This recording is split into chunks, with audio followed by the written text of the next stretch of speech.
Good evening, everyone, or good morning or good afternoon, wherever you are on the planet. Yes, you're probably slightly confused because we usually do the Naughty Autie conversations on Saturday nights. As usual, we're just going to take a couple of minutes to allow people to arrive. Bear with us. Okay, let's look. Oh, goodness me. There we are. And can I get any viewers who are just arriving to confirm that we are both audible and visible, that I am visible? Let's have a look. And then we can get started the moment someone confirms that we are indeed audible and that I am visible. Hi, Maddie. Hi, Amy.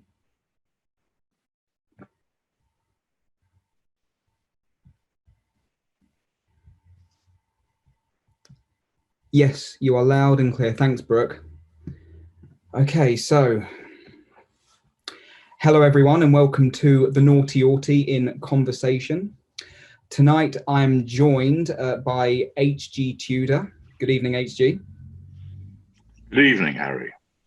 HG Tudor is the world-renowned authority on narcissism and the prolific author of more than 50 books and 200 programs. He has written hundreds of articles and created over 1,000 videos. HG Tudor writes from his own perspective as a diagnosed narcissist, psychopath, and delivers extensive knowledge on every aspect of dealing with a narcissist. Through his insightful lens, you will learn the true mindset, behaviours, and aims of the narcissist. Myths and false hopes will be extinguished and replaced with pure logic defences. You will learn your role in each type of relationship with a narcissist and find detailed information on how you can best prepare to deal with and escape from narcissistic abuse. Knowledge is power, and with each book you read and each logic bulletin you digest, you will at last have the answers you seek and will become empowered with information you cannot obtain anywhere else. Wonderful. How's that for a fuel-laden intro, HG? It's a start, isn't it? Absolutely. Okay, so without further ado, HG, how and when did you discover that you were both a narcissist and a psychopath? Well, a formal diagnosis wasn't until I was well into adulthood, but I was given an early indication when I'd finished university, so when I was 21 years old, by a former girlfriend who was a psychology graduate. And she explained to me that it was her clear understanding that I was both a psychopath and a narcissist. And I invited her to tell me more. So I listened. Some of what she said made sense. Some of it did not. I recognized that some of the behaviors that she spoke about appertained to me. And I explained to her, well, that's all very interesting. Thank you very much. And then I left. And inside, I was pleased to find that there was a label for what I was and how I behaved. And I went away and read some more, and it made sense. I'd always known that I was different from when I was very young. I knew that I was set apart. I knew that I experienced things differently. When I played with my siblings when I was a young boy, their reactions to things were different to mine. And they would often find it amusing when I would ask them, why do you find that funny? Why are you crying, for example? And I had very different reactions. And as I got a little bit older, I began to find that certain things would cause a feeling of power, which was basically causing people to do what I wanted. And sometimes I would entice them to do it through coercion and, in effect, bribery. And in other instances, I did it whereby it was in a malign fashion, hurting people, that they didn't give me what I wanted. And I saw nothing wrong with that. And of course, I was chastised by people within the family and people at school, for example. And all I would ever think was they didn't understand, and that they were beneath me, and that they only had the advantage because they were bigger than me, that I would ultimately prove their undoing. And for many of them, that came to be the case. So I knew from a very young age that I was set apart, different from other people, but I didn't know what it was. It was only when I got into adulthood that I had if you like, an informal diagnosis from that girlfriend, and then later received a formal diagnosis from the good doctors, as I call them. Okay. Wow. That's really interesting stuff. And I'm sure that many people here are very familiar with narcissism, but for some, they may be hearing about it for the first time. So quite simply, what is narcissism or narcissistic personality disorder? Okay. Well, narcissistic personality disorder is, as the name suggests, a personality disorder that's described in the American Psychiatric Association's reference to the diagnostic criteria, the DSM-5. And that contains a number of criteria which establish that somebody has narcissistic personality disorder. And you can go and look that up online as a formal thing, but it doesn't really help you gain any real understanding of what narcissism actually is. So that just tells you these symptoms may well suggest that somebody has that disorder, but it's much more complex than that. Narcissism is a defense mechanism. It's a method of coping. Narcissism effectively steps in as a self-defense mechanism to enable the individual who is the narcissist to deal with the world around them. Essentially, a narcissist is created as a combination of a genetic predisposition, if you like, the ingredients for the cake, and a lack of control environment, and that is the oven, right temperature for the right amount of time. If you don't have the ingredients, you don't get a narcissist. If you don't have the oven for the right amount of time and temperature, you don't get a narcissist. If you have those two things, a narcissist is created. The lack of control environment could be something such as a child suffering physical abuse, sexual abuse, finding a parent, a caregiver emotionally distant, a child being neglected, a child being told that they're fantastic and wonderful at everything they do, but that they live in a gilded environment. And in those circumstances, they are told that they are fantastic and that they achieve all of these things when actually they are not as good as they are led to believe. It might be an environment, what I call a grade B environment, where you scored 2 girls, why didn't you score 3? You got 75% in your English examination, why didn't you get 85%? Good, but not good enough. Now, those two things combine, and basically the child is unable to cope because of the combination of their susceptibility to this environment, i.e. the genetic side of things, and the environment in which the child is brought up. And so the narcissism is created to help defend that child and cope. And what it does is it creates a hypersensitivity to the issue of control. We need 4 things. Every narcissist needs 4 things. Most narcissists don't know what they are. And we'll touch on that later. Sure. But some, such as myself, do. The 4 things, and I call them the prime aims, that a narcissist needs are control, fuel, which is an emotional response or reaction of another person precipitated by something we've done. So if I say to somebody, oh, you look nice in that dress, and they go, thank you, HG, thank you for the compliment, they've given me some fuel. If I tell somebody that they're an epsilon semi-moron and they start to cry, that gives me some fuel. If I punch somebody in the face and they go, ow, that provides me with some fuel. If I ignore somebody and they have a tantrum, that provides me with some fuel. If I take to the stage in front of 10,000 people all cheering my name, that provides me with fuel. We need character traits, which is basically aspects of other people that we sequestrate for ourselves. And then we need residual benefits. And that's pretty wide. That can cover a fantastic sexual experience. It may cover money, somewhere to live, a lift into town, connections, a facade, and many other things besides. And everything that we do, when it involves another person, caters to at least one of those things. And our narcissism seeks out those things to enable us basically to cope and get through life, to defend us from threats to that control. So, for instance, if somebody ignores a narcissist, that threatens the narcissist's sense of control. An unaware narcissist doesn't realize that's what's going on. But because of his hypersensitivity, the failure to make a cup of tea for a narcissist signals that that narcissist isn't important. The narcissist may not have even asked for a cup of tea. But if you go and make yourself a cup of tea, and you don't make your partner, who's a narcissist, one, that essentially is that person signaling to the narcissist, you don't matter, you're not important. And it threatens the narcissist's sense of control in the unconscious, making the narcissist feel weak, making the narcissist feel vulnerable.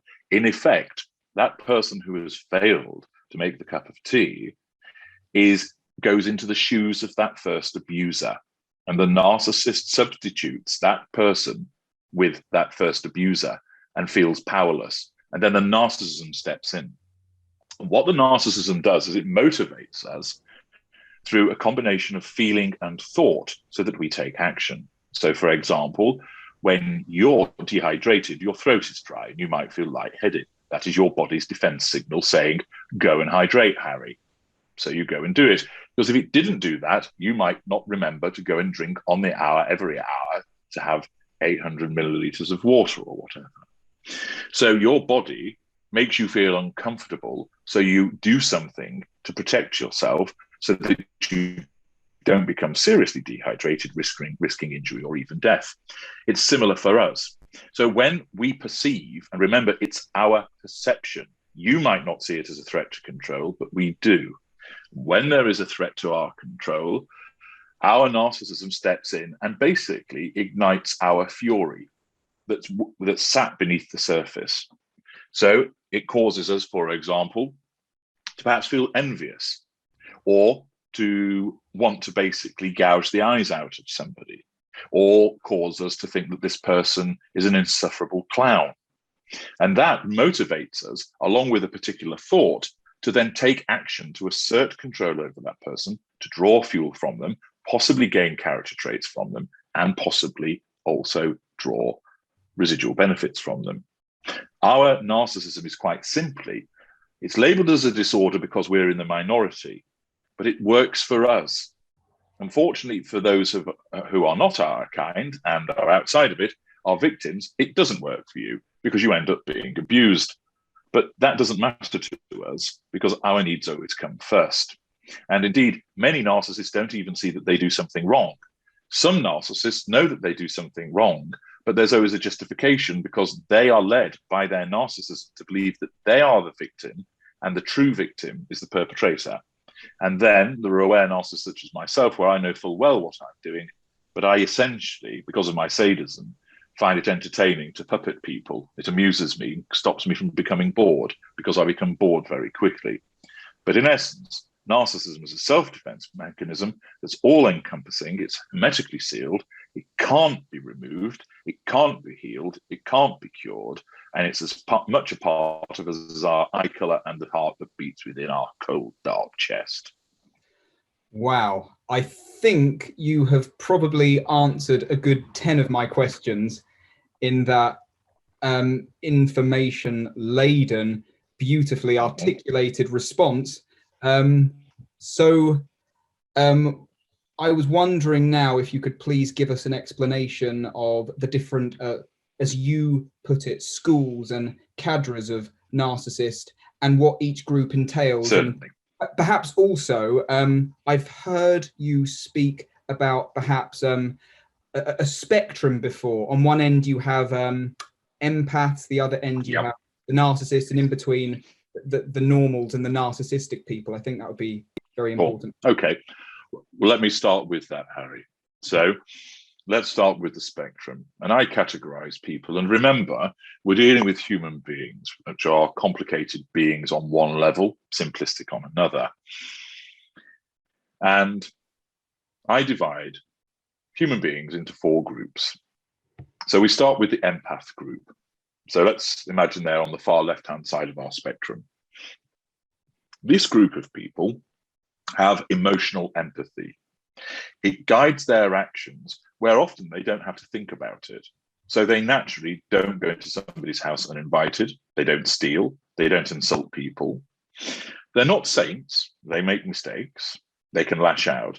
But generally speaking, somebody with emotional empathy goes about their day governed by it in an unobtrusive, unassuming and quiet method. They don't shout from the rooftops, I'm an empath, look at me.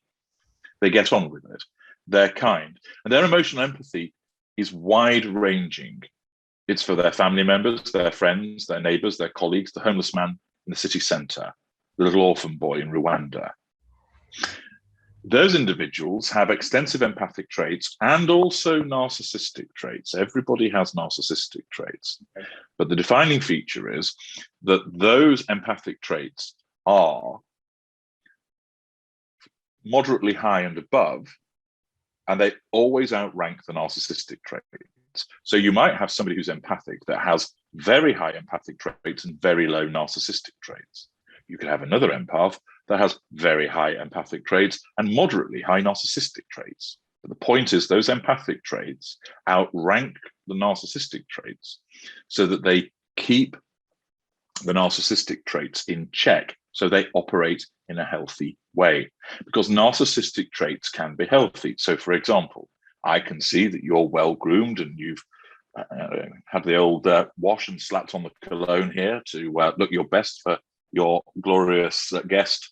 And as a consequence of that, you have the narcissistic trait of pride. You take pride in your appearance. But what you don't do, absolutely, and what you don't do is you steal so that you can afford lots of Creed Aventus to slap it on all over.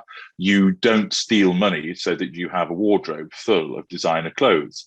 You don't spend hours down at the gym neglecting other people who might be reliant upon you.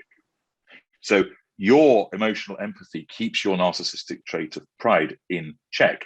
Sometimes, of course, that can burst the banks, if you will, if your emotional empathy is pushed down by an external stressor. But the empath is somebody that has extensive emotional empathy, a wide range of empathic traits, which are stronger than their narcissistic traits. Now we move to the right on our spectrum, and we come to the largest group. These are the normals. The normals also have emotional empathy, but they have it for a smaller group of people, a small radius, if you will. Their children, their parents, their siblings, some friends, maybe some colleagues, a neighbour or two. They don't have emotional empathy for the homeless guy. That doesn't mean that they go down there and beat him up. It just means that they're unmoved by his plight. And they would only really do something about it if, for instance, somebody shoved a collecting tin right under their nose. And they will say, yes, homelessness is a problem, but they're not really motivated to act upon it. Why? Because as a normal, their empathic and narcissistic traits are relatively weak, and they're focused basically on what's around them and getting through life. So a normal person, generally speaking, is about looking after the people around them, but they haven't got the time or the inclination to do great works to save lots of other people. Now, moving to the right again, we have narcissistic people. And with the narcissistic individuals, they have low emotional empathy. It's there, but it's very low. They can be manipulative, and they know that they are, but they aren't routinely so. They have high narcissistic traits, low empathic traits, but they are not narcissists. Okay. Then we move to the right and we get into our group, the narcissists. There are different types of narcissists, but it isn't a case when somebody has NPD, it's not a case of one narcissist has NPD more than another narcissist. Once you are a narcissist, you've got NPD, okay? And it might manifest in different ways, but it doesn't mean you're more of a narcissist than another narcissist. That's often a common misconception. With narcissists, we have no emotional empathy whatsoever. Some of us have cognitive empathy, so we've learned how we should respond. So, for example, I'm walking down the road and a little old lady falls over. I feel nothing. It doesn't concern me. However, I recognize that if I go and help her, because I can see her facial expression tells me that she must be in pain. And therefore, I work out, and I do this very quickly because I'm practiced at it, she probably needs some assistance. Now, I'm walking down the road with my girlfriend. And therefore, if I go and help Mrs. Miggins, who's fallen over, it makes me look good in front of my girlfriend. I control Mrs. Miggins, I control my girlfriend, I get fuel from both of them, and it bolsters my facade as being a jolly good chap. However, if I'm late for a meeting and my girlfriend isn't with me and Mrs. Miggins has fallen over, I would quite readily step over her and carry on my way because I have something much more important to attend to. I have no emotional empathy for her, so I will only do something if it benefits me. Some narcissists have no cognitive empathy. Some narcissists do, that we learn essentially to fit in, and that makes us harder to spot because we look like we care. We have learned to give the manifestation of caring and loving somebody and compassion, but it isn't there. We are manipulative. Unaware narcissists are instinctively manipulative. Aware narcissists, we are calculated in our behaviours. Now, across that spectrum, the empaths have an addiction to the narcissist. And the empath is the choicest victim for us because they are the easiest to ensnare and they cater to the prime aims the most. Normals can be ensnared by us, but they don't have an addiction. So they tend to, for want of a better description, wander off a bit sooner, and therefore they're harder to control. Ditto narcissistic people. Two narcissists can collide, and there are varying different outcomes. But that's another matter to talk about on another occasion because it's quite detailed. But our choice victims are empathic individuals because they're easier to ensnare and easiest to keep ensnared. So that's our spectrum, which is essentially based on the tenet of manipulation and levels of empathic and narcissistic traits and the concept of emotional empathy. Now, returning to our group of narcissists, I categorize between lesser, mid-range, greater, and ultra, and subschools of the first three. To tell you everything about it would take me hours, and I'm sure you'd listen, but we don't have that time, so I'm going to give you a brief overview. Lesser narcissists are divided into lower lesser, middle lesser, upper lesser A, upper lesser B. Lower lesser, think trailer trash, the guy and the wife beater swigging from some strong cheap lager, the special brew. He's a nasty piece of work, probably doesn't work. He's verbally abusive. He has no facade. He's physically abusive routinely, sponges a living, and basically he doesn't give a flying F about anybody else. What you see is what you get. The middle lesser is similar to the lower lesser, but he tends to have more mid-range traits about him. So he can be a bit of a sulker. He uses silent treatments quite a bit. He's more likely to perhaps have a job, but intermittently. These individuals, both lower lesser, middle lesser, may well be habitual criminals. The upper lesser A, think the affable arsehole, full of energy, the type of guy that turns up at a party and goes, great, chicks, gear, beer, let's do it. And he talks to everybody and he's found humping somebody in the stairways and he's chugging back the beers and then he disappears after 3 hours and somebody goes, who the hell was that? And they go, no idea who it was. Entirely superficial, but highly charming. Doesn't care. You go to him and you say to him, Lawrence, let's call him Lawrence. Lawrence, my wife's left me. He'll go, brilliant, we can go to the strippers then. Has no emotional empathy and makes no pretense of doing so. Then we have the upper lesser type B, the bullying, brash, belligerent individual. A bully, in your face, my way, the highway, don't like it, fuck you. This is my business, don't like it, you're fired. Get out of here. Again, no facade. Well, that one sounds very familiar. Yes, there was a former president that was one of those. Exactly. So, who I was thinking. Exactly. Okay, so that's our lessers. And the key thing about the lesser is they don't operate with a facade. What you see is what you get. They don't know that they're narcissists. And if you were to point out, what you've done there is wrong, they'll go, and?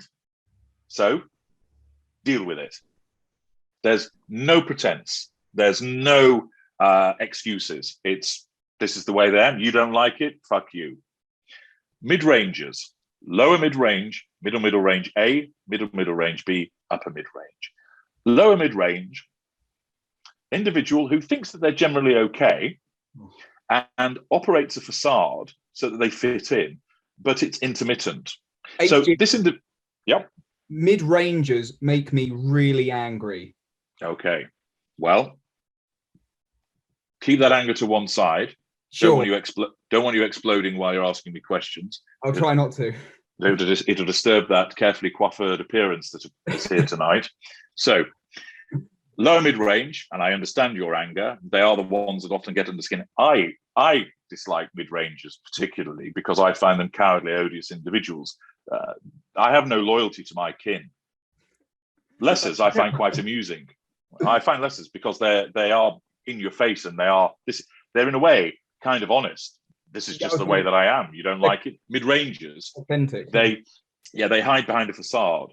So your lower mid-ranger operates this facade of generally being a decent person, but it flickers on and off. So friends, family know, yes, he can sometimes, you see his temper, or, she can sometimes just lose it. And many people have experienced it, but they don't realize what it is. And because that person also can be very kind, or appears to be kind, they give them a pass. Lower mid-ranger is a combination basically of lesser traits and mid-range traits. So is on the cusp at the bottom end. Does have a facade, but it's intermittent. Some of the manipulations are generally fairly basic. Can also have a propensity to physical violence, though not given. Generally speaking, don't tend to be that high in cognitive function, but sometimes there are exceptions. Middle mid-range A and middle mid-range B, these are your most passive-aggressive narcissists. A is all about being the overwhelming angel. Oh, can I help you? Oh, I just thought I'd pop round and tell you basically how to arrange your entire wedding. Interfere, helicoptering parents, but they think that they're really kind and decent people. They're often horrendous hypocrites. We all need to save the planet. You should do your bit by saving energy. And then, of course, they go off in a private jet. So these individuals believe that they're good people, but they're often conniving and snide behind people's backs. You don't tend to see them. The facade can crack, but largely it stays in place. Middle range type B are your crybabies. The world's against me. The universe has cursed me. Boo hoo hoo. Pity plays and sympathy symphonies. Everything's horrible. My wife's left me. My job stinks. And my teeth are falling out. Feel sorry for me. Utter weaklings. Okay? But they operate this facade of, I'm a nice person, really. I don't understand why people have it in for me. Upper mid-range, polished, arrogant, haughty, and effective.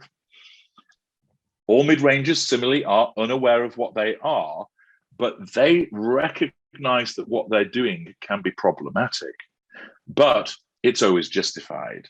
So a middle mid-range B would go, I know it upsets you that I'm not talking to you, but I'm not talking to you because you keep nagging me. It's your fault. You made me hit you. You made me have an affair because you don't put out.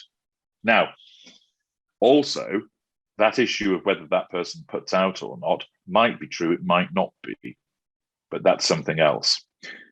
Returning to the upper mid-range, polished, haughty, arrogant. Often, those individuals have got a bit of substance behind them. So the surgeon who's the big swinging dick at the hospital, everybody goes, he's a cocky sod, but he is the best surgeon in the hospital. So there's often something that backs it up. And they also operate with a facade, but it's a facade of superiority. Namely, well, I can be dismissive because I'm bloody good at my job. And most people go, well, actually, he is or she is. So they get away with it. Then we get into the graters. The graters are aware. They know what they are. They're Machiavellian, self-aware, manipulate through calculation. Operate a facade, but it's not one of being a sort of Uriah Heat, misery guts, that's the middle range B, or the over-the-top, overwhelming angel, but basically polished, superior, but can give the appearance of huge benevolence. Lower greater rather, they have a slight thuggish element to them, often found in politics and the military. Middle greater tend to be entrepreneurs, entertainers, very flamboyant, hugely charismatic, very outgoing, And upper graders tend to be more of your eminence grees. Don't tend to be particularly famous, but they have brains the size of planets, and they move in those corridors in between and can be found in any sphere, but don't tend to be that. They're well known within a particular organization or environment, but they're not known perhaps internationally. So you might have somebody that's high up in a banking family, there's a private bank that your ordinary Joe will have never heard of, but a particular strata of society knows this individual full well. And those are the classifications. Those are the schools. There's a brief overview. There's a hell of a lot more to it. Yeah, that gives you a quick run through. Absolutely. Yeah. So many autistic people, myself included in the past, have at certain times in our lives asked ourselves the question, am I a narcissist? So I wondered if there was a useful way for people to determine whether or not they are a narcissist.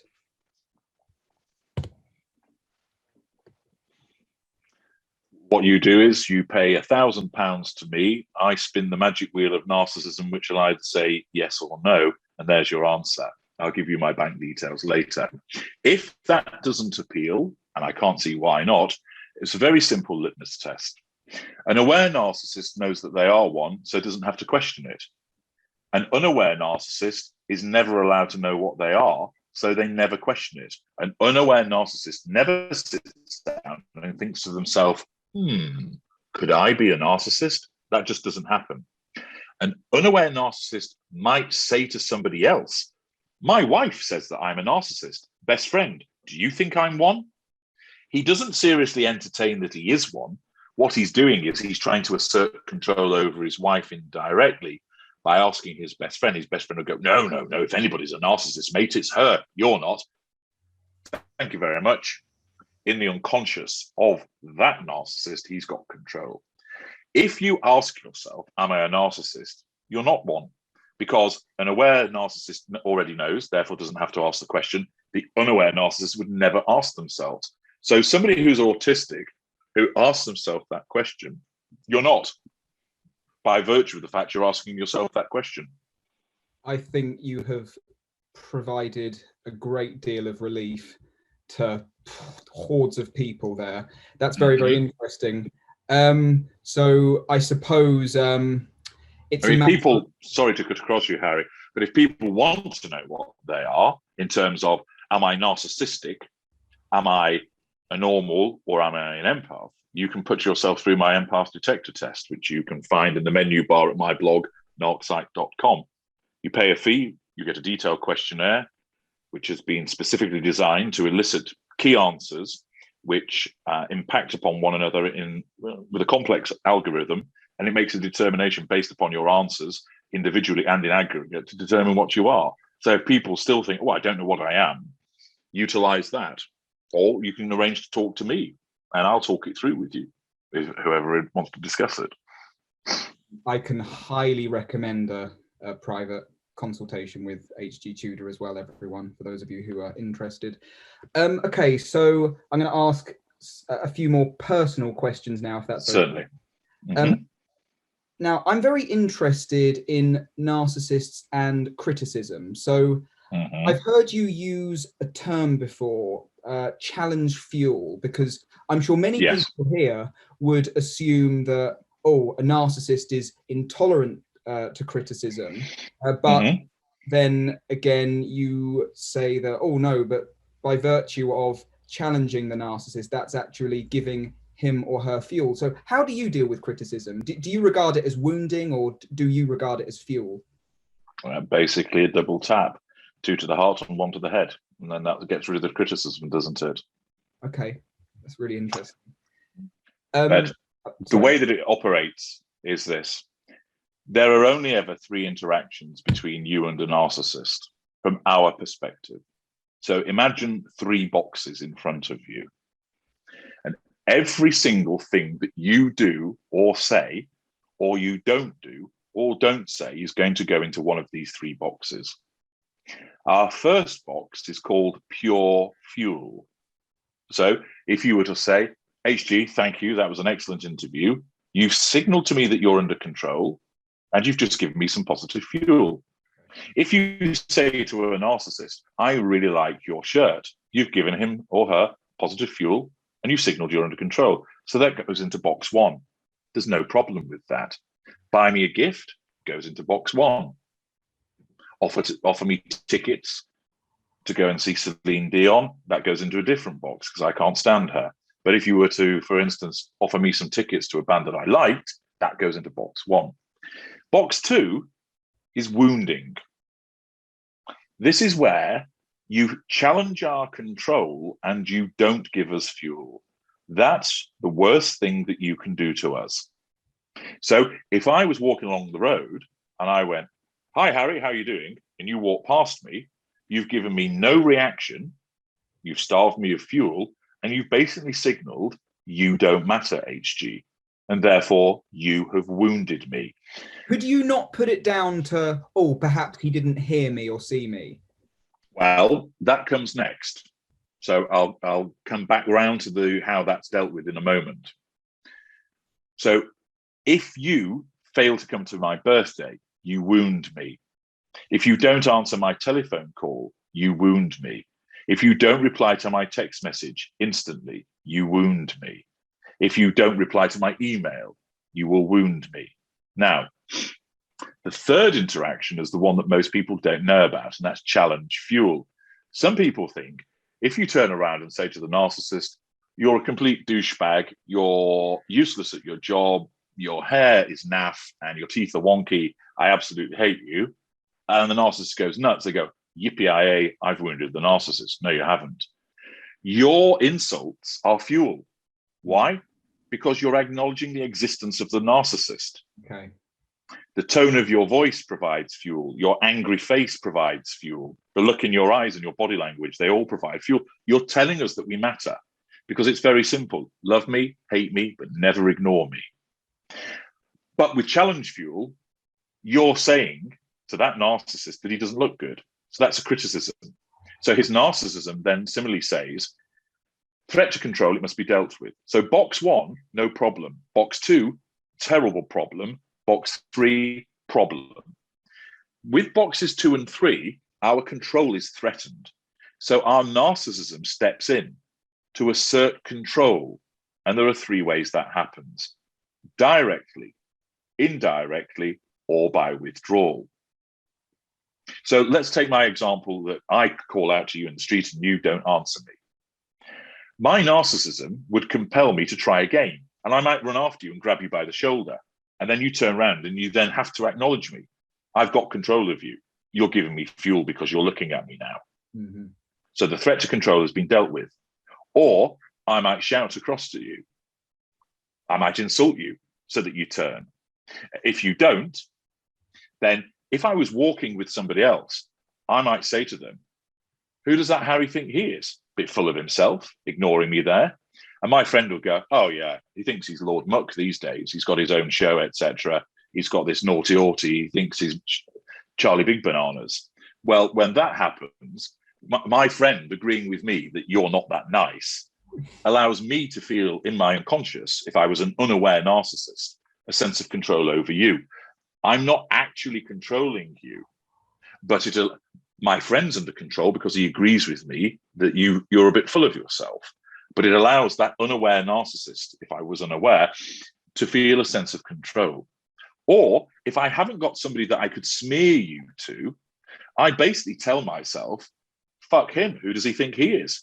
And because it's my decision then to say, fuck you, that means I've got control.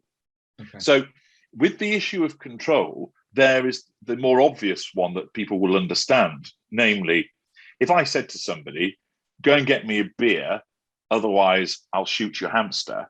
So they go and get me a beer. I've directly made them do something. If I say to my girlfriend, will you stop talking to me about that stupid television program? Otherwise I'll burn all your dresses. And she stops talking. I've made her stop doing something. But sometimes we can't directly control you, either because you're just not there and we can't ring you or message you, or we've tried and failed. And so our narcissism then moves us to the second or third assertion of control, which is commensurate with the principle of flectere sum aequeus operos accelantum vivo. which roughly translated means, if I cannot move heaven, I will move hell. Basically, if I can't affect you, Harry, in your world, I will just create an alternative world where I tell myself I'm in control. That's what happens. That is so interesting. That is incredible. Do you experience happiness or sadness? No. Okay. Narcissists aren't happy. We will give the appearance of being happy as part of our facade or veneer to fit in through the receipt of fuel, but we don't experience happiness. An unaware narcissist will say, oh, I'm really happy to see you, because he thinks he's happy, but he's not. We don't experience joy or happiness. Similarly, we don't feel sad. An unaware narcissist believes that they feel sad for somebody else as part of the facade to fit in. Oh, it's such a shame that your cat died. You must be really upset. I feel so sorry for you. And often, of course, a narcissist will in effect feel sad for themselves as part of a pity play, that their narcissism makes them distraught and bereft in order to control somebody. My wife's left me, boo-hoo, boo-hoo. So don't worry, I'm sure you'll sort it out. Their reaction gives fuel, but we don't experience sadness. Some narcissists cry, but it's a manipulation. I don't. My kind don't cry. Mid-rangers, lots of tears, particularly those shrivelly, walnut, bald, middle range type Bs. Oh, God. You are fucking hilarious, I've got to say. I know. I know you know. Now, I was really, really, really curious about this one. Do narcissists have emotional empathy for themselves? No, we have a mechanism that provides control. So we don't have emotional empathy for anybody. There is none there. What we have is a sense of self-preservation for ourselves, which is the narcissism. Unaware narcissists don't realize it's there.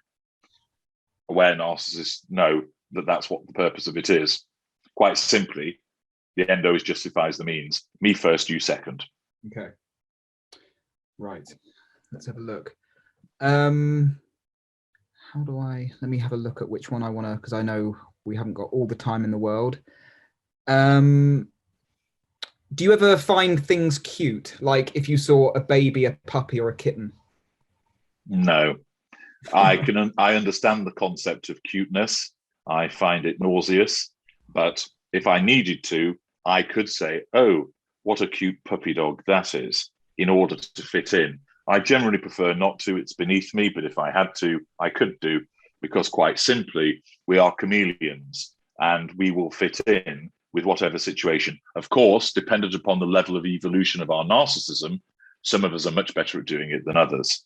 But it's not really language I would use. Mid-rangers who do that, oh, this cute kitten, because they believe they're nice people. But I wouldn't, I could do it, but I prefer not to. Okay, got it. Can narcissism be cured? Say hypothetically it could. Would you cure your own narcissism? No, there's nothing wrong with me. I'm entirely effective. Fair enough. Fair enough. If other people don't like it, it's their problem. Cool. Touche. Right. So I'm going to turn to the comment section now, because I can see a lot of questions. Okay. So I'll try and get to as many as possible. So for those of you who are watching, could you either ask a question now or think about a question you might want to ask? I'm trying to scroll back to see any. Someone's asking, is there a reason why we can't see the speaker? Yes, I'll answer that. I'm a narcissistic psychopath. I revealed that in terms of who I actually am, it would cause me problems, threaten my control. Hence, you don't see my identity. And H.G. Tudor is a pseudonym. What I do professionally, if I revealed what I actually was, that would cause me considerable difficulties. I'm not stupid in that. So, there we go. Someone asked earlier, and I saw the question. I'm struggling to find it now, but I will try and remember as best I can. It was something along the lines of, wow, you know yourself so well and you are still a narcissist? How can that be?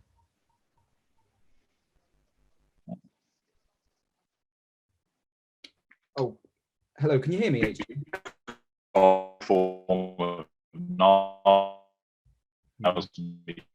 Yes, I can hear you. Yes, I can hear you clearly.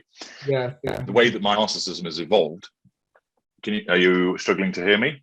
I can hear you now. I lost you for a moment, but you're back. All right. Yeah. Well, I heard the question. Wonderful. How can that be? Well, quite simply, the nature of my narcissism is it allows me to know what I am because I'm so effective at what I do. I'm given that insight. And so with an unaware narcissist, if you will, the narcissism operates always on their behalf and only ever gives them basically instructs them to what to do. I am given effectively choices by my narcissism, and what option is he given? He's given a club, right? I use the club, bash. What's the mid-ranger given? He's given a pistol. But for me, it's a little bit like that scene in the Matrix when Neo goes, "We need guns." The option. My narcissism presents me various options, and I select them. I am allowed to know what I am because my form of narcissism, essentially, if you think about, say, there was a god of narcissism, and when he was creating Narcissist, he said to the lessers, well, he started off with the greatest and the ultra and said, look,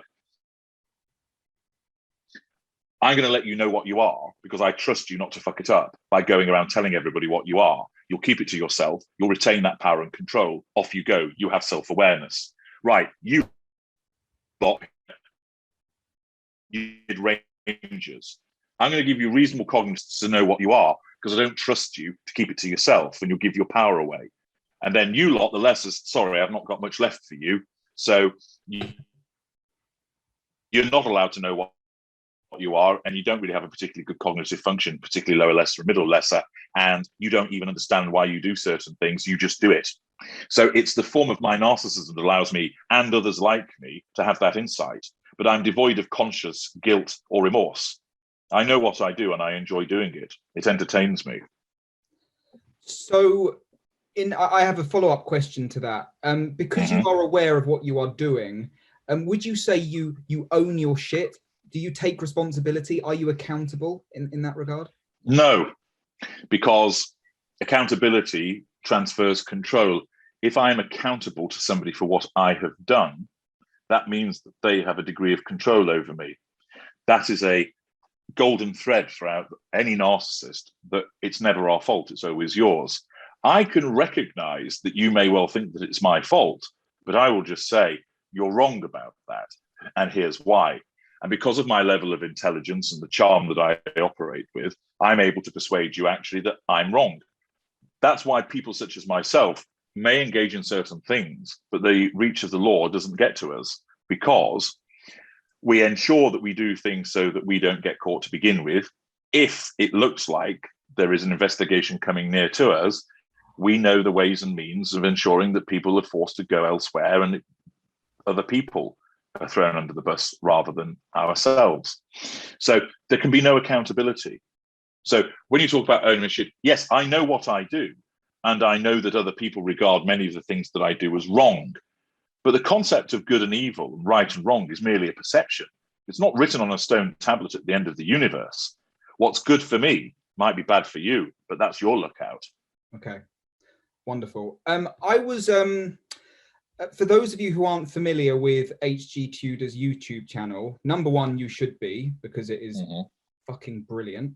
And number two, you put many public figures and celebrities under the Tudor scope. I do. They're very, very fascinating, very, very well analysed and, as usual, beautifully explained. And sometimes I hear you talking about the concept of false contrition, when perhaps a celebrity goes online on Twitter and makes a public apology. I was wondering, what would genuine contrition look like? What would a genuine apology look like? Would they just be personally addressed to the individuals, you know, because presumably there's something grandiose and conducive to fuel about going on Twitter and issuing a long, tedious apology. So I'm just wondering about the difference between perhaps false contrition and genuine contrition. You can actually never know when somebody says that they are sorry from words alone, whether they actually mean it. Right. What you have to look to is what happens next. Okay. So human beings make mistakes. A narcissist, particularly mid-range, will offer an apology. I'm so sorry for what I've done. But then they go and do it again an hour later, 2 days later, a week later. And they apologize again. And then they go and do something, the same thing or something similar again. That is false contrition. Because if they were genuinely sorry, they would correct their actions because their emotional empathy would guide them to do it. But because they don't have any, they keep asserting control in a manner which causes people to suffer. So let's take, for example, a man who's away from home. He's feeling lonely. He drinks a bit too much. Those are external stresses on his emotional empathy. He's an empath or a normal. It reduces his emotional empathy, and he has the misfortune to bump into a female narcissist. She lures him in. They have some of the hanky-panky, and he knocks her hip out. And then the next morning wakes up, sobers up, and thinks, oh my God, what did I do? Goes home, and he's so overburdened by guilt because of his empathy, he confesses to his wife. Shouting, screaming, recriminations, tears. But he doesn't do it again. And she realizes that he's a decent individual because he's never cheated before. And he explains why it happened. He says, I'm not making excuses, I'm just explaining. And then he governs his behavior thereafter to not to do it again. There's the contrition by modifying his behavior, because he's not perfect. He's a human being that's subject to all the vagaries and pressures of life. In the same way, somebody goes out and drinks 20 pints, comes in, takes a dump on the living room floor, smashes up the television, and then decides to wave his tackle around singing Sweet Caroline, only to find that his in-laws are trying to enjoy a quiet dinner party. The next day, sobered up, he's in the doghouse. He then doesn't go out and drink 20 pints. He modifies his behavior because of his emotional empathy. The narcissist will wake up the next day in order to assert control over the irate mother and mother-in-law and father-in-law. Will go, I'm really sorry. I had too much to drink. It won't happen again. I'm really sorry. I don't know what came over me. And then maybe the next Saturday or the Saturday after that, he goes out and has a skinful again and comes back and does something similarly ridiculous. Why? Because he does what he wants, driven by his sense of entitlement, his absence of emotional empathy. Okay. I'm sure you're enjoying those images, Harry. Maybe it's resonating with you. Maybe there's a dark side to Harry that we've not heard about. Of Harry the Phantom crapper at parties. I don't know. I'm laughing because I can relate to the dark, twisted humour a lot. Good. So there are more questions here. Certainly, far away. Yeah. Now, someone's asking about the arrangement you have with your partner, or as I believe you call them, her primary source. Yes, intimate partner, primary source. There we go. Mm-hmm. And do they know that you are? Oh, no. Wow. Is it difficult keeping that a secret? No, because I'm not going to tell her, am I? Now, she might deduce from some of my behaviours, but remember, I'm very, very good. I have another thing about myself and the Graters. We have a high threshold on our ignited fury. So, for instance, somebody insults a lesser, they'll probably punch them in front of everybody else. Somebody insults a mid-range narcissist, the facade stays intact so he doesn't punch them at this party. But what he'll do is he might moan about it to somebody else or go and call the police and say he's threatened me. If somebody insulted me in that manner, I'd smile, I'd put them down with a pithy remark, and I'd make a note to self to get the fucker at another juncture when he doesn't know that it's going to happen. So I can keep I can keep my ignited fury under control So I assert control over him, not by being a crybaby, not by punching him, but by coming back with a witty remark or some kind of sardonic reply, which everybody laughs at, that makes him look stupid, which demonstrates I'm under control. But note to self, you do not do that to me, and you don't get away with it so easily. The only reason that you've got off lightly here is because there are other people here and I have to maintain a facade, but you will be got.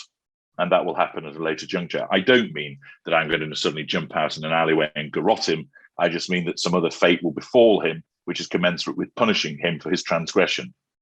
So I am able to maintain that appearance to other people so that my friends basically say, we know you've got edge, HG, but they don't know what I am. Okay. I am legitimately intimidated by that. That's quite terrifying. Do narcissists ever do inner work, meditation, or work on their inner child? Someone asked. Interesting question. Narcissists will meditate. It's all part of facade management. It doesn't have any actual effect. You will get, and you'll find this often among upper lesser type A's, they're quite into the spiritual, being gurus, lifestyle leaders, and this type of thing. And they'll tell you about doing inner work, and they'll talk about how they're doing inner work on themselves, but it's all part of the facade and a means of controlling you by making you think that they're doing something to control themselves and to better themselves. It has no effect. It's just basically a sham. So no narcissist will do so that it has any appreciable effect upon them. They may well go through it, but it won't work because the narcissism won't let it penetrate. So some narcissists will talk about, oh, I'm doing work on it. You'll often hear from mid-range narcissists, I need time apart from you. I need to go and do some work on myself. But they don't do it. Or they'll say, I've worked on myself for 6 months. I'm a better person. They haven't done anything. But their narcissism causes them to believe that they have, so they can say that to you to con you in that moment so that you're under control. But any narcissist that might say go on a course or be seen in the house doing some meditation or something, it's just done for show. A narcissist will not sit and meditate on their own. It doesn't serve any purpose. Okay, wonderful. So any last minute questions? Because I can see the way. Well, I can extend the time if you've got more questions. That's fine by me. Oh, thank you so much. That I'm very, very, very grateful for that. Thank you. People, this question's popped up a lot now. Okay. What is the difference between a narcissist and a psychopath? Okay. A narcissist needs fuel, needs validation from other people. A psychopath doesn't. A psychopath processes fear in a way whereby it's not experienced. A narcissist does. Those are two of the rudimentary. Psychopaths have narcissistic traits. I'm both of those things. So I'm both narcissist and psychopath. Many individuals are just narcissists, and some people are just psychopaths, but I have the two. So the essential difference are those points that I've just made there. Psychopaths are much rarer than narcissists. Okay. Psychopaths can be loners because they don't need fuel. So if they were both, so a narcissist and a psychopath were deserted or marooned on an island, the psychopath would survive in solitude, but the narcissist wouldn't. Yes, in essence. I mean, of course, a psychopath is somebody with antisocial personality disorder because there isn't any actual diagnosis as per se of saying that somebody is a psychopath. It's antisocial personality disorder, but it's what people understand as psychopathy. But you're right. On that desert island, basically, the psychopath, in order to amuse himself, will probably torture and behead the narcissist. And if it's a mid-range narcissist, more power to the elbow of the psychopath. The narcissist would, of course, want to try and interact with the psychopath for the purpose of gaining fuel, would perhaps torment him to an extent or try and cozy up to him. But ultimately, if the narcissist was on his own on a desert island, he would go into a fuel crisis and the construct would collapse and he'd basically suffer a psychotic breakdown, engage in perhaps self-harm, possibly suicide, neglect, and basically be unable to function because the narcissism hasn't got anything to power it any longer. Okay, wonderful. Are empaths drawn to narcissists, vice versa, or are both drawn to each other? Yes, both are drawn to one another. It's a symbiotic relationship. Empaths are drawn to narcissists because of the addiction that sits at the heart of them. And that addiction comes from two places. Either having been conditioned by narcissists as a child, so narcissism feels like home to the empath, so they chase the storm as an adult that they experienced when they were little. Or, if that hasn't happened, the fact that the narcissist allows the empath to exercise their empathic traits to the greatest extent. So empaths are naturally drawn to us by the nature of that addiction. We are drawn to empaths because, as I explained earlier on, you are the tastiest meal for us. You cater to the prime aims more effectively than anybody else. Because of your addiction, you're easier to capture and you're easier to keep captured. Therefore, we select you. Okay, and that's prompted another question that I was thinking of. I was having a conversation with a friend about this, and I'm trying to get into the habit of saying fuel rather than supply, because I know that you detest. Thank you. Yes, I do. I detest the word supply. So, it's pointless. So firstly, presumably, narcissists can't fall in love. Correct. But from observation of perhaps friends who have got into relationships with narcissists, it would seem that, from my perspective, narcissists do get attached to some individuals more than others, or they perhaps regard one source of fuel as higher in fuel than others. Is it just a case of that? Some people emit and ooze more fuel than others? Because it would seem to the untrained mind, oh, perhaps they have a particular fondness for that individual because the other individual, they just up and left so easily. But this one, they can't seem to get away from. I hope I'm being clear. That was a very long-winded question. Well, the narcissist, of course, seeks the prime aims. And in order to compel the narcissist to seek those prime aims, the narcissism has to make the narcissist feel and believe in a particular way, as I was explaining earlier. So when we are seducing somebody, the narcissism causes us, in effect, to feel that we're in love with that person. And it's actually infatuation, because they're painted white. They are wonderful. They are amazing. They've been sent from heaven above. And that's why all of the flattery comes out, because the narcissist is led to believe by the narcissism, this person is the panacea to all the problems, that this person is their soulmate. There's such a connection. You're the person I've been waiting my entire life for. And so all this flattery comes out because the narcissism has to make the narcissist get hold of that person, draw them in and own them as quickly as possible. The narcissism recognizes that person is an empath. That person will cater to the prime aims better than anybody else. This is the prize fish that's being landed. Reel it in as quickly as you can. So in order to make the narcissist reel the victim in as quick as possible, the narcissist has to be utterly convinced as to the desirability of that individual. If the narcissist thought yeah, they're all right, they're not going to draw them in. And therefore, they're not going to get the fuel or the control or the character traits or the residual benefits. The narcissism has failed. So the narcissism has to make the narcissist think, I'm head over heels in love with this person. And it's not love, because love isn't bribing and flattering somebody and controlling them. I have come to understand from my observations of other people and what they've told me, because of course I can't experience it. But love is about respecting somebody, supporting them, recognizing they're different to you, being patient with them, looking after them when they're unwell, doing things together, but recognizing that you have differences. It isn't about standing beneath the balcony in the pouring rain reciting poetry. It's not filling a room with 200 red roses. Yeah. That's romance, right? But it's excessive. And it's excessive because it's designed to blitzkrieg that victim into submission. So they go, oh my God, he or she must really love me. He's bought me 200 red roses. Wow. And that individual, their emotional thinking generated by their addiction, rather than go, hang on a second, I only met this guy last week and he's already somehow got my address and sent 200 red roses. That's a boundary transgression and it's over the top. I'm out of here. The victim, misled by their own addiction, thinks, that's so romantic. I'm so lucky to have found this man. And already they are getting captured and ensnared. Okay, yeah, right. That makes complete sense.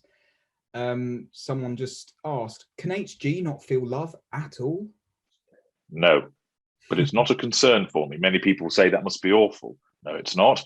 I don't miss that which I've never had, and I'm entirely effective. What matters to me is controlling people, puppeteering them and manipulating them. That's what I effectively get off on. I don't need love. Now, I know that's anathema to many people listening, and they must think to themselves, how on earth could that be? But remember, I'm different from you. Yes. So consequently, I see it in a different way. I fully understand people's view of that must be awful. Yes, it's awful from your perspective. It isn't from mine. It serves me well. You see, what I see of people who are in love, they're curled up in the fetal position, crying their eyes out. That's weak and pathetic. I don't do that. It makes people do stupid things. I don't see the point of that. And yes, people will say, well, you know, love is a many splendid thing. Love is all you need. Love conquers everything. No, those are the words of narcissists. Love is something different to all of that, but it's not something that I experience. It's not something that I need. Mm-hmm. Okay. Right. And now I was going to ask, presumably many individuals who have narcissistic traits are believed to be narcissists, but they could actually be empaths. And in the same vein, many who are apparently empathic and are believed to be empaths could actually be narcissists. So yes, I'm sure it could be very, very difficult for a lot of people to look beyond the, the superficial presentation. I was wondering, so you help a hell of a lot of people, HG. I mean, I told you once that you're unfucking my head. You know, most of your kind tend to fuck people's heads, but here you are providing so much solace and clarity and reassurance. And I'm sure there are going to be so many people here who will really struggle to believe that your intentions are not benevolent. You're not doing this. I mean, are you doing it to help people? Why are you doing this? I'm doing it for me, but there's a collateral consequence that it helps other people. You'll be familiar with who Ted Bundy was. Yes. Ted Bundy once saved a woman from drowning. Okay. He recovered a wallet that had been stolen, and he used to man a suicide helpline. Right. And we all know what he did. I do what I do because I'm building a legacy. The biggest threat to my control is death. Okay. And I'm a long way from it. But one day my physical form will stop to function. And that's it. It's game over. When the Grim Reaper figuratively appears, I, at that moment, will be able to look him in the eye and say, you lost. Because when he swings that scythe and I die, I know that my name, my work, will continue after I've gone. And thus, the threat to control that's posed by death will not be the threat to control that it is.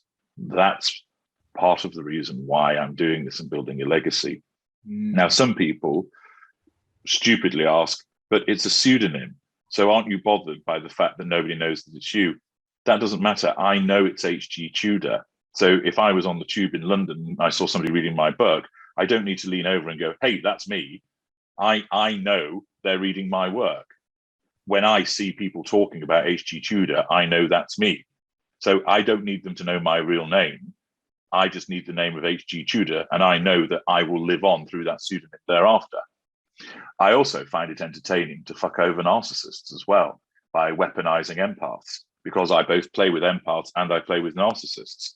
And anybody that comes to me as an empath, they are honest and respectful, then I will be honest and respectful with you, and I will help you, because that enables me to control you. It enables me to gain some fuel from you. I don't need the fuel from the people that I help, but I'm never going to turn it down. I get a residual benefit. I get paid for the assistance that I provide. But the biggest thing about it is the building of the legacy that I engage in. I, of course, fuck over many people in some particularly what people would regard as abhorrent ways. I see as entirely justified. And I think I probably only explain about 15% of the bad things that I do, because basically a lot of people wouldn't be able to handle it, the things that I have to do in other arenas of my life. But it would be gratuitous and self-defeating, because I'm not going to go around causing people to go, oh my God, I'm not going to speak with him because he does those things. I'm not so stupid as to provide information that threatens my control. So, and I don't have to justify what I am to anybody. I know what I am, and I answer the question because it's a fair question to ask. But it's not like I'm going to reel out, oh, here are my narcissistic and psychopathic credentials that demonstrate that I am a really nasty individual, because I can be both kind and benevolent. I lend people money, and indeed, I've never asked for it back. I've donated to charities. I give my time for free in certain instances. But I also do things which are regarded as nasty and unpleasant. Again, it's all about perspective, but it all comes down to this. Whatever I do, whatever you deem in inverted commas good or bad, it's about the prime aims. That's what matters. Yeah. Fascinating. Someone says, in terms of narcissists and psychopaths, you certainly are a palatable one, HG. Of course. Yeah. But if you think about it, and that's very kind of that person to write that, if I went into a bar and I saw a beautiful lady that I wanted to seduce, and I went and sat next to her and said, well, hello, pretty lady. My name's H.T. Tudor. I'm a narcissistic psychopath. How do you fancy being abused? She'd probably scream, throw her dirty martini over me and run away. I've just lost control. So, of course, I'm palatable. The best of my kind are. Many of you listening will have experienced and bumped into both a narcissist and possibly a psychopath who has been eminently charming and you haven't realized it. One of them may well be your doctor or your surgeon or your lawyer or an entertainer. Some of the people's music that you listen to and admire, you're probably dealing with a narcissist and you think they're great and they're funny and they're personal and they're entertaining. We have to be. We can't be red in tooth and claw all of the time. Otherwise, all our victims would run away from us. Yeah. And presumably a large percentage of your audience must be empaths. Would you They say? are. Yeah. And do you ever see narcissists lingering about in the comments? Oh, easily. Yeah. The majority of those people that come to me are empaths. There are normals in there as well. And there are a handful of narcissists. Now, sometimes they'll come and consult with me. I know that they're a narcissist and they just want me to, they want to talk about the situation they're in. Then there are some that come along and they try and seduce me. Then they fail. Yeah, I spot what they are straight away from the way that they're behaving.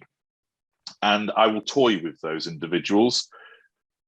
If you come, as I said, and deal with me honestly and respectful, you're an empathic individual, there will be no problem. But if you come and basically insult me by thinking that you can seduce me. So for instance, a few years ago, there was one individual, her second email to me was, I've read in one of your books that you can seduce anybody, seduce me. So I wrote back and went, no, you don't interest me. And thereafter, she bombarded me with emails, sending me pictures of her holding a gun. Ooh, is that meant to scare me? Ooh, yes. You holding an air pistol, that's very frightening. And she would hang around, and they do. And they hoover me because it's easy to hoover me because I run a blog and they can comment on it and they can send emails. And all I do is basically move them into a folder and ignore them. And it drives them nuts because they want the fuel from me and they're trying to assert control over me and I won't give it. Yes. It's so interesting. Someone here is saying how if you catch an autistic empath, they might adore your straightforwardness. And that's a really good point. Like when you are so brutally honest and blunt and to the point, there are going to be so many autistic empaths here who are going to absolutely adore that side of you. And yes, I mean, that's a fair observation. Many people who aren't autistic are relieved by the fact that I don't sugarcoat anything and I deliver the brutal truth because it jolts them out of the fog that they are in. Absolutely. And ultimately, it's not going to help you. And it's an interesting observation that that person makes. And it's one that makes perfect sense.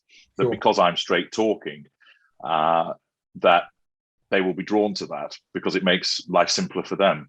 So that's a very valid observation. Sure. And many people here I can see are self-identifying as empaths. And there are different, I don't want to say types, would you say schools of empaths? Yes, that's right. There's different schools and there's cadres.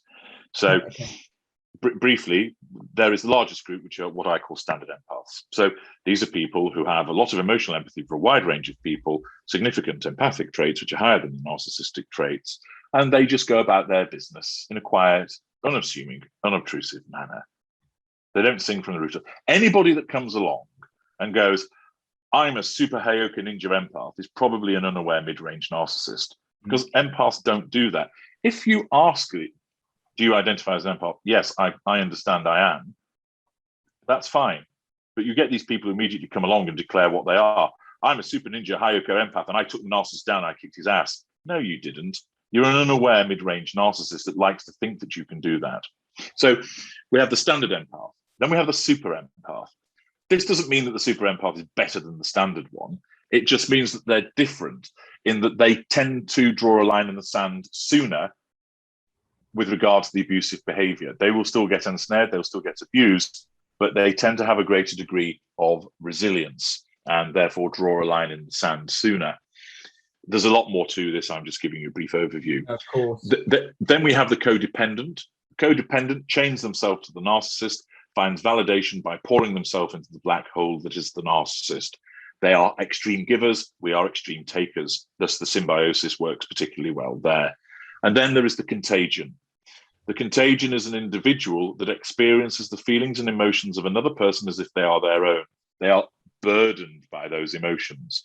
They feel it in a very visceral way. It's a highly attuned form of empathy. And often they're overwhelmed and they have to essentially retreat to, say, a forest or the sea to purge themselves of this excess energy. And they can feel emotions from places also. So there's 4 schools, and then there's 5 cadres. There's the carrier, which is basically someone who shoulders the burden, sucks it all up. They're the person that deals with all of the problems. Then there's the martyr. That's carrier 2.0. This individual shows a slavish devotion to the narcissist, whereby the things that they do results in them suffering some kind of loss or harm. So, for instance, they might attend to the sexual needs of the narcissist, even though they find it distasteful and it upsets them.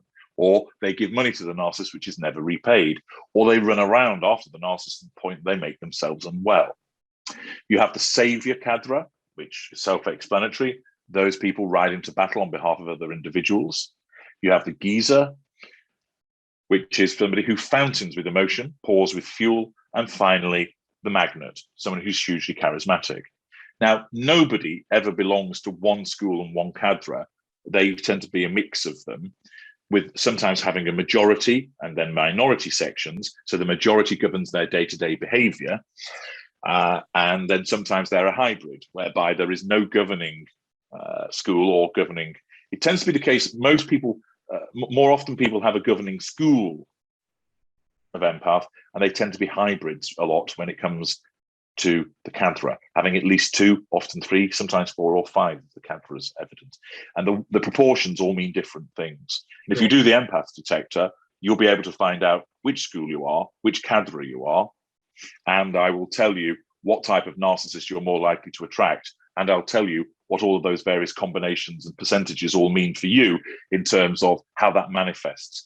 And often it manifests in ways that you might not have realized. So it's very interesting for people to, one, find out, am I an empath? And if I am, what's my school and what's my cadre? It's a very detailed process, and it gives some very interesting results. And as I mentioned, you can find that in the menu bar at my blog, narcsite.com. You just go to the detector section, do the drop down, and you'll see there a narc detector if you want to find out if someone's a narcissist.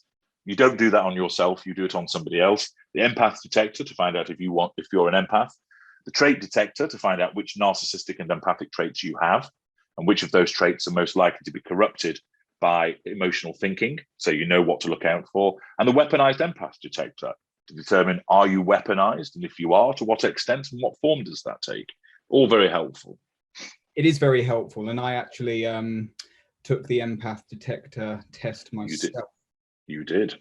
And that was 2 months ago. I've only told to two people about my results, because Okay. I was thinking there's something cringy about going around saying I'm Yeah. this kind of empath. Look at me. Sure. So Yeah, exactly. You don't do that. That's you feel uncomfortable in doing that. That's a mark of your empathy. You know it for yourself, and if somebody asks you, you can tell them, but you don't take out a full page ad in the Times going, "Hey, look, here are my empath detector results." Yes, Brooke, I can see that you've asked about PDA many times at this point, and PDA, pathological demand avoidance, is an autistic profile. And Brooke, shall I reveal my results very, very quickly, because it may pertain to how my answer to Brooke. Sure. Yeah, so I am 55% super empath, 23% contagion, 23% codependent.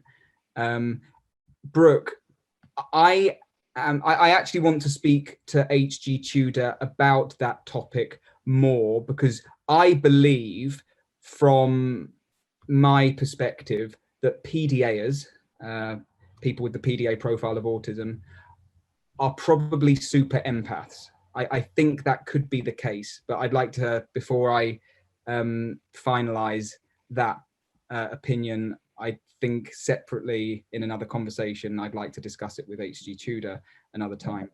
Cool. And it said, yeah, I apparently was likely to attract the middle grader. Is that, did I say Yes. That? Yes, middle grader. Yeah. So you would attract somebody that's most likely. That's if there's a middle grader around, of course, and because they're rare, you might not ever come into contact with one. So all narcissists are attracted to you because you're an empath. It just means the middle grader, if there's one around, would choose you above a different type of empath. Right. Okay. And from if I have to think carefully, I seem to have attracted a lot of mid-rangers in my life. Yeah. But as I said before, I took the empath detector test, and it's extremely interesting and accurate and worth it especially if you were like I was prior to my conversation with HG Tudor. I couldn't stop obsessing over the question, am I a narcissist? Perhaps I am because of this, but no, perhaps I'm not because of something else. And it really has put my mind at rest finally. So yeah, I recommend it highly. Okay, how are we doing for time, HG? You have another 7 minutes. 7 minutes, wonderful. So has anyone got any more questions? I'm just going to scroll through to catch any that I may have missed. Cara, HG answered earlier, people who are worried about being narcs are not on the basis that they are asking themselves that question. Whereas, let me see if I have done my homework, HG. Lessers and mid-rangers cannot know what they are. But if you accuse them of being narcissists, they will deny and deflect. Whereas graters and ultras, the ultra, right? Because you're the only ultra, HG. Correct, that's right. You do know what you are. I do, and my status of ultra is because of my advanced state of awareness and the fact that I share the information to the extent that I do by providing these insights. Somebody remarked on YouTube saying, well, you declaring yourself the ultra, that's highly narcissistic, isn't it? And I went, really? Go figure. Next you'll be telling me the Pope's Catholic and bears shit in the woods. That's a good point, yeah. Right. Oh, someone's saying in relation, pertaining to your comment earlier about the biggest threat to your control is death. Would you describe that as a fear of death? No, I don't experience fear. It's more a concern with regard to a threat to control. So in the same way, you might be concerned about the fact that you have slugs eating your prize roses. So I get concerned about the fact that there'll be a threat to my control. I don't fear it because I don't experience fear. Okay, right, wonderful. Let me see. Anything else? Just scrolling through. Let me see. Or do I have any more questions? I know what my last question is going to be, so I'm going to try and get two in before then. So any more questions, everyone? Do narcissists ever berate themselves? For example, say, I'm so stupid, etc. In front of other people as part of triangulating you. So, for instance, in order to control you, a narcissist might appear to engage in self-criticism. But again, it's the narcissism causing them to do that to provoke a reaction in you. So, for instance, the narcissist goes, oh, I'm so stupid. I always get things wrong. So that you go, no, no, no, you don't. Don't be so harsh on yourself. What have you just done? You've given fuel and you've signaled you're under control. The apparent self-criticism, which isn't genuine, is done to control you. Some narcissists are like that. They say, I get everything wrong. I'm always messing up.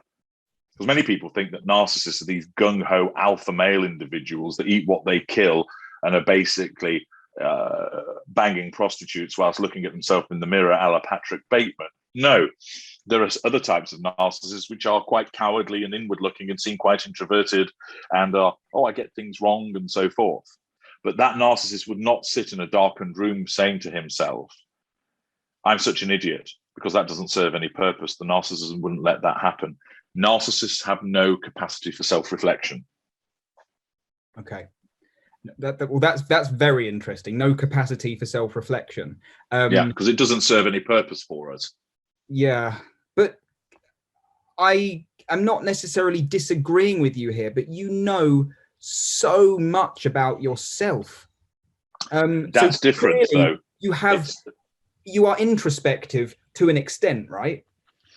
No, I understand how I work. I don't sit there and mull upon what I've done. I might revisit something for the purposes of ascertaining its efficacy so that I can learn from it and do things in an improved fashion. But there's no introspection as to who am I? What am I? That kind of thing. I've learned from having discussions rather than me sitting. So some of it, as I've made clear in my other works, comes from my interactions with the good doctors that I've had over time that has afforded me additional insight. So it's not that I've suddenly gone, hey, I know all of this about me. I've had this road to Damascus moment. I know a lot about myself as a pre-existing state of knowledge, but some of it I have learned by listening to what the good doctors have explained to me and thinking, yes, logically that makes sense. In other instances, I dismiss some of the things that they say, but it's not like I suddenly one day was hit by a lightning bolt and went, wow, I have the power of supreme knowledge. I am the ultra. Got it. And finally, what is the best or most effective way to deal with the narcissist? You go no contact. You ensure that you keep the narcissist away from you, and you keep the narcissist, and you keep yourself away from the narcissist. You stay out of the 5 arenas of interaction. We hate no contact. Absolutely hate it. If you come and tell me that I'm an awful human being, I'll find that amusing. You've given me fuel, and I'll bring you under control because you've walked into my den. But if you ensure that I can't get to you, although for me, you'd find that very difficult, but most narcissists, it's not that difficult because most lessers are lazy, mid-rangers put in the minimum of effort. We absolutely hate no contact. That's the way that you win. If you come onto our battlefield, it's our rules, we'll win. You win this battle by never fighting it. Stay away from us, keep us away from you, keep yourself away from us, and that's how you do it. And my work, my videos on YouTube, my books, my articles at narcissistic.com give you all of the inside information as to what we hate, how you can do this, the way that we will try and get around it so you know what to look out for. I can, in consultation, you can organize to speak to me. So if you've got a particular situation and you want a bespoke solution, that's what the consultations are for. And there's a wealth of material, both free and paid for, that will give you many of the answers that you need. And if you can't find them, as I say, you can come and speak to me and get the answers direct. Wonderful. Good. HD Tudor, I can't thank you enough for coming onto my podcast tonight to educate everyone. You're very welcome, Harry. Yeah, you are pretty awesome. I'm not going to lie. Have some fuel. Thank you very much. And everyone agrees. And thank you everyone for tuning in tonight. That's a lot to digest. And yes, HG Tudor has a variety of platforms which we have included in the description for those of you who want to find out more about consultations, Empath, Detector, test, and to watch hours upon hours of the very helpful content that HG puts out there. So yeah, thank you very much. And that will be all from us tonight.